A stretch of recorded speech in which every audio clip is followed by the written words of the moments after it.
Well, hello everyone. Thought we'd just take a look at this intake system because this is kind of an interesting one. A lot of you that watch my other casting videos see all the intake manifolds that I cast from scratch of my own design. This one is actually based on the CrossBoss intake manifold. And I actually got this intake in a trade from another person for some parts, and it had already had this welding work where the plenum dividers were added to it and then welded in. And he had just flat aluminum plates on top to adapt to the carburetors.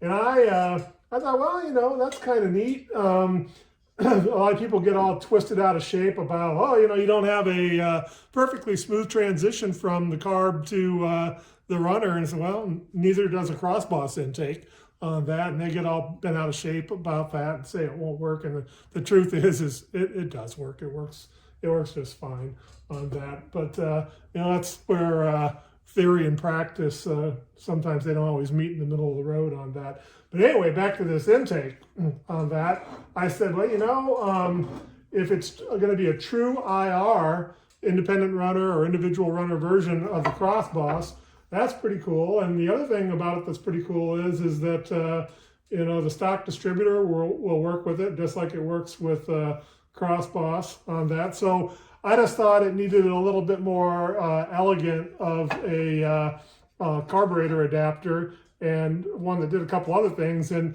what I made was this one that has the carb flanges on top.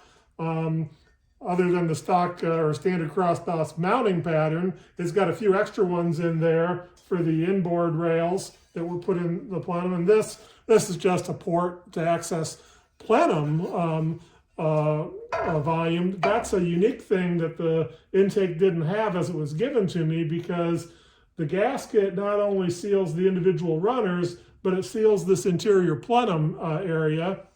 And I've actually cut these little port communication ports here that go from the plenum, as you can see, into each individual runner on that. And those can be pretty beneficial in taming down the idle and off idle and mid-range transition in an IR system, particularly a carburetor system, because they tend to dampen out the reversion pulses a little bit and tame things down. But this top does all of that, seals all the individual runners and creates a plenum in the middle and all the communication ports. And the reason those ports are threaded is you can put a set screw and drill out the center of the set screw to any diameter that you want. But I just tapped them for the set screws, and they're about 1/4 of an inch through hole. I don't think it really needs the set screws in them, but you know, if you're a tuner, you might want to tune for those. But they were all pretty decent, except this one down here that was at that crazy angle. That one was kind of a bugger to get in there, but I managed to do it, as you can see with that hole that's right there on that. But so that's the lid that I cast, and by comparison to some of my other intake manifolds, casting that lid is a pretty simple project. Fair amount of work to weld in all the dividers, which I didn't do.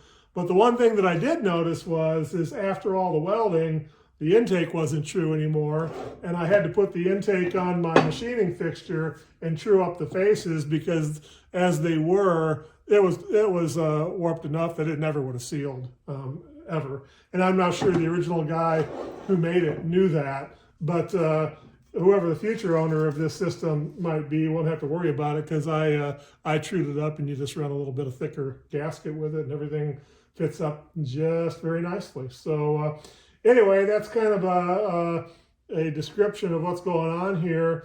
We'll take a couple other photos and have a few other little video excerpts here, because how I set the carbs up on it, how I set the linkage up on it and make it into a system are also kind of important things about making it run and perform reliably. So stay tuned, and we'll have some more discussion about that.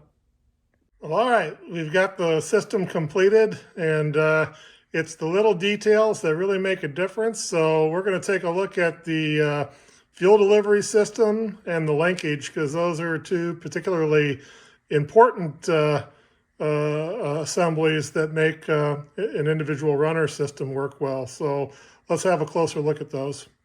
So first off, the carburetors are set up in opposite opposing directions of rotation, meaning that when you actuate the linkage, the butterflies turn opposite directions, and that's so the throttle plates tip in on the side that's the roof of the runners, which is more desirable than the other. But also, you get absolute symmetry from bank to bank and cylinder to cylinder. But the downside of that is it complicates the linkage quite a bit, particularly on inline carbs, because the other part of it is, in order to keep the idle adjustment screws on the outside, it means you have to put what was traditionally the accelerator lever side inboard.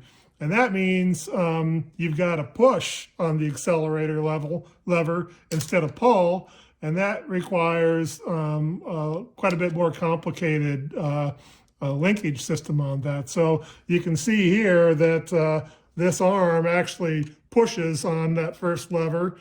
We'll take a look at the rest of it in a second, but all of this is made from 16th inch steel that I fabricated, custom fabricated, and then zinc plated for this. But you can also have a pretty decent look at the fuel delivery system, at least on this side. Here's one of my fuel logs, and we'll tip things on its side here and take a couple other looks from different angles on it. But if you take a look at the actuation, it's all Teflon stainless steel rod ends. It's very tight, fully adjustable. Here's the wide open throttle adjustment screw. I got idle stop adjusters, what we'll see in a second. I put these little retained ball joints on there because they thread on to the stock Boss 302 accelerator cable. And also the opening here, the square opening, receives the stock Boss 302 accelerator cable and is the correct length, so no modifications required there. But then you can see here, I used a combination of hard line and flex line. I originally had a piece of hard line that I was going to plumb between this flare fitting and that flare fitting, but I bent it up to mock it up a little bit. But the problem is that you were going to just have to hit everything so dead nuts on to not totally stress the rigid mounted parts of the fuel system. I went with both. I made a hard line. I tied it off to the intake manifold and welded on a little support bracket there, and then adapted the hose so there's some strain relief in it. And you can see the accelerator return bracket there. And it's pretty clean, and there's a lot that has to be done in a pretty small area there, but it's pretty sanitary, and I think once adjusted, it'll stay put, and you can see you can get at all of the idle adjustment screws. So let's have a look at the end view here and the bell crank linkage and the idle stops. So you can see from this end, I make these little idle stops for each end. They're handed, right and left-handed, but they allow you to much more accurately set the idle, and that's particularly important on an individual runner setup. So there's a pair of these on each end. You can see the bell crank linkage here. This is a custom cast arm, and I make the pedestal for it to be mounted on. You can see the old the accelerator arm lever portions of the castings from the inline carbs. There's just barely enough room in there to clear those. But if I actuate the linkage here, you can see everything works very nicely in unison there. And yeah, I'm happy with how that came out. It takes a lot of doing, a lot of effort goes into linkage system like that to get it right. But you can see you end up having just 2-8 AN connections to make for the fuel line, and all 4 main wells are plumbed together. So the only other thing left is, of course, the passenger side. Not a whole lot going on there, except I've got one of my fuel logs mounted there. So outside of that, let's take a quick look and wrap it up with the filter assemblies on. Well, so that's it. That's a wrap, folks. It's the completed dual inline independent runner Autolite carb system for the Boss 302 based on the Crossboss intake manifold. So to learn more about it, it is available. So you can go to my website, www.inlinecarb.com.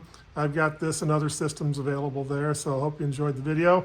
Take care, and we'll catch you next time.